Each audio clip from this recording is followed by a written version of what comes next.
Hello, thanks for joining us today. The video that you're about to watch is to be used for instructional purposes only. If you need more detailed information, please consult your owner's manual or you can contact the Warner Engineering Customer Service Department. I hope you find this video helpful and it gets you back up and running in a timely fashion. Thank you.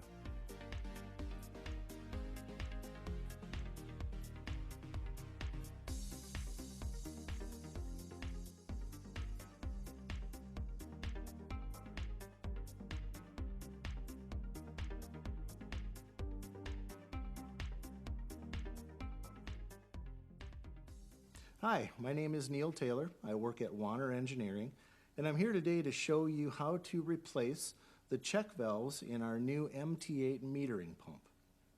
So the tools that you'll need for this are a 10mm socket wrench and some sort of a pick or some sort of a small screwdriver in order to get out any O-rings that may be stuck down in the ports.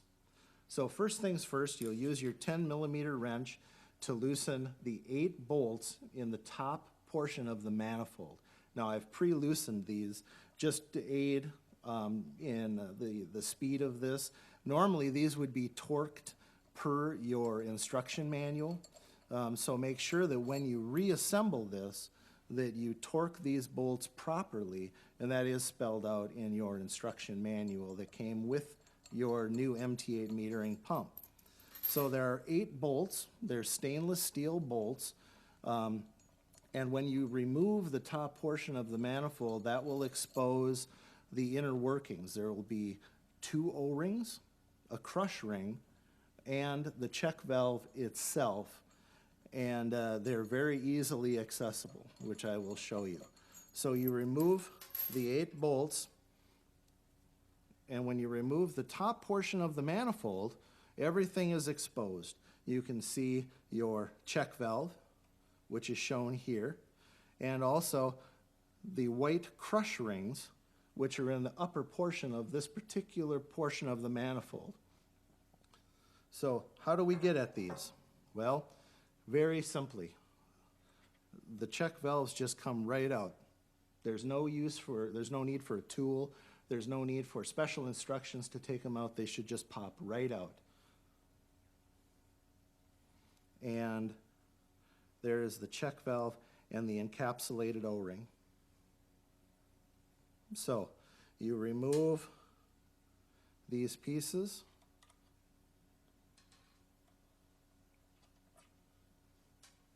and now you'll need your pick tool, because down inside of here is a white O-ring, and they just pop right out, as you can see.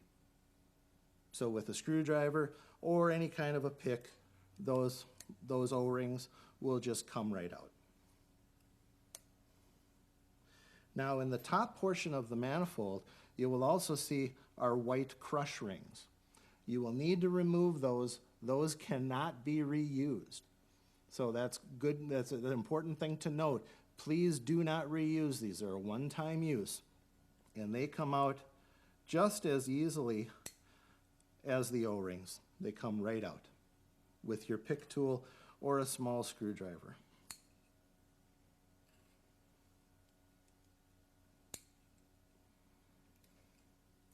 So you've got everything disassembled, everything is clean, everything looks normal, and you're ready to reassemble. Now when you reassemble this, it's critical to do this in the particular order which I'll show you. So the 4 components that you need are laid out in the front here. Here are your check valve assemblies. Here are your encapsulated O-rings. Here are your PTFE O-rings and your crush rings. So first things first, you want to grab your PTFE O-ring and install those into each one of the top ports. Now they won't install all the way down to the bottom necessarily, and that's okay. Just make sure that they are down inside of the port and not sitting on top of the manifold. And you can do that very easily just with the pressure of your finger. Very easy to install. The next thing that you do is you grab one of your new check valve cartridges, which come pre-assembled in your kit, set it into the opening and press down. That's it. Very easy, and they seat themselves. You do that for all 3 of the check valves. Just like that in your set.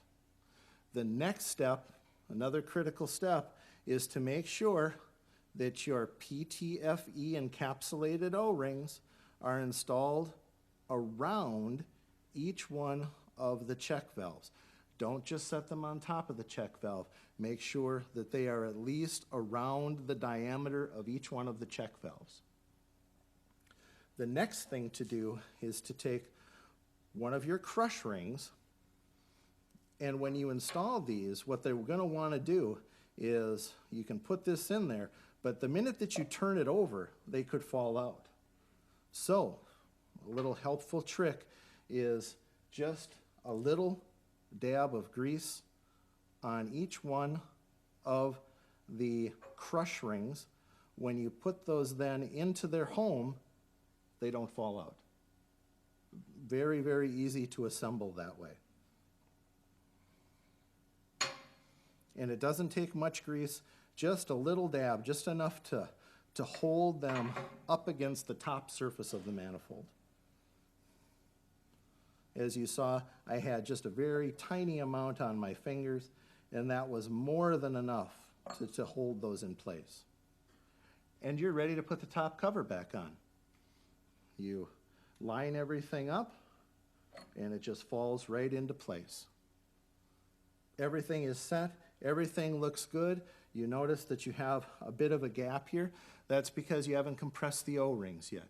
That's very normal and natural to have a gap between the main piece of the manifold and the top part of the manifold.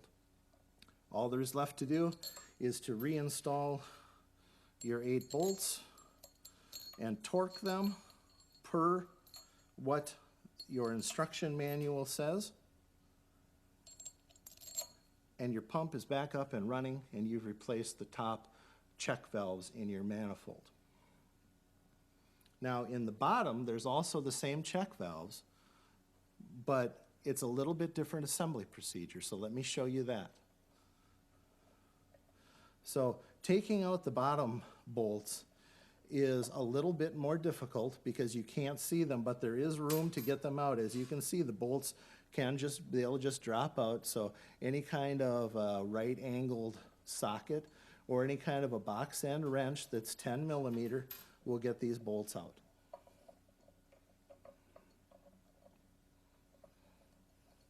And I have to show you this because this does assemble a little bit differently than the top portion of the manifold.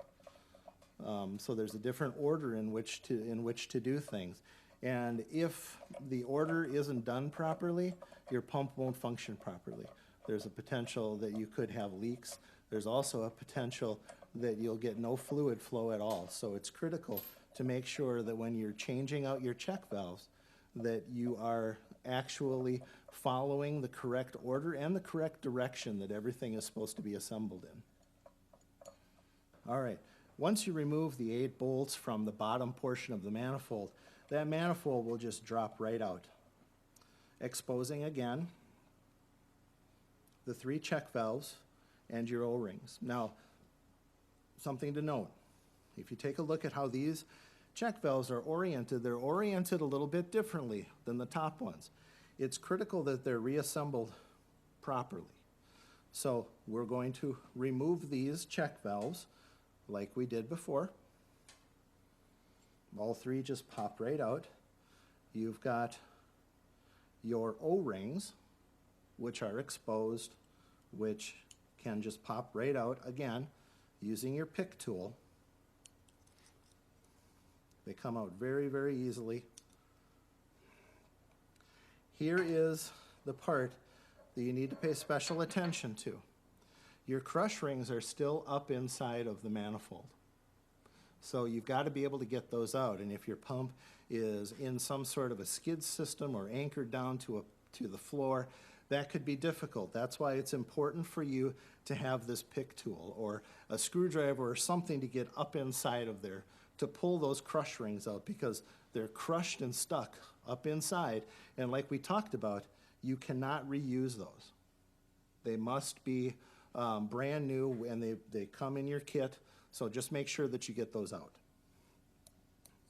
So you find where the opening is, you get your pick tool up in there, and you kind of feel your way through, and you can pull those crush rings out. The second one was a little bit sticky, so I had to use the pick tool. It took me just a minute to get it out, but once you get the crush ring out, it comes out just like the other ones. So crush ring is out. You do that for all 3 ports. Again, grease on your crush ring. You can just stick it right to the top of the underside of this manifold and it will stay there. You reinstall your 3 new check valve cartridges. Put your O-rings on just like you did in the top.